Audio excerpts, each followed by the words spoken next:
أعوذ بالله من الشيطان الرجيم. بسم الله الرحمن الرحيم.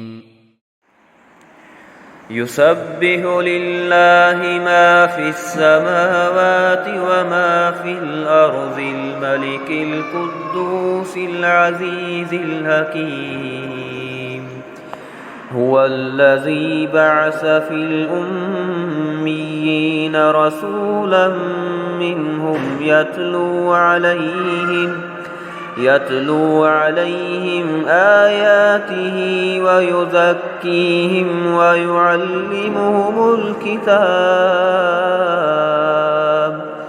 ويعلمهم الكتاب والحكمة وإن كانوا من قبل لفي ضلال مبين. وآخرين منهم لما يلحقوا بهم وهو العزيز الحكيم. ذلك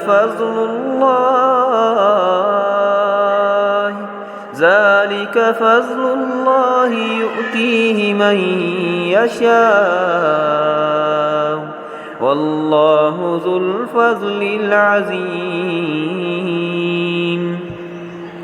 مثل الذين حملوا التوراة ثم لم يحملوها كمثل الحمار يحمل أسفارا بئس مثل القوم الذين كذبوا بآيات الله والله لا يهدي القوم الظالمين. قل يا أيها الذين هادوا إن زعمتم أنكم أولياء لله من دون الناس فتمنوا الموت إن كنتم صادقين ولا يتمنونه أبدا بما قدمت أيديهم والله عليم بالظالمين. قل إن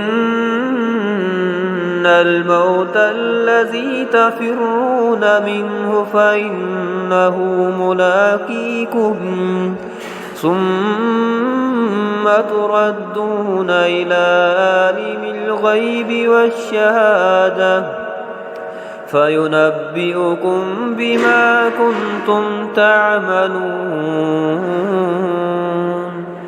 يا أيها الذين آمنوا إذا نودي للصلاة من يوم الجمعة فاسعوا إلى ذكر الله وذروا البيع ذلكم خير لكم إن كنتم تعلمون.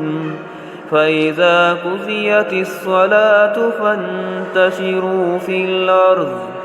فانتشروا في الأرض وابتغوا من فضل الله واذكروا الله كثيرا لعلكم تفلحون. وإذا رأوا تجارة أو لهوا انفضوا إليها وتركوك قائما. قل ما عند الله خير من اللهو ومن التجارة والله خير الرازقين.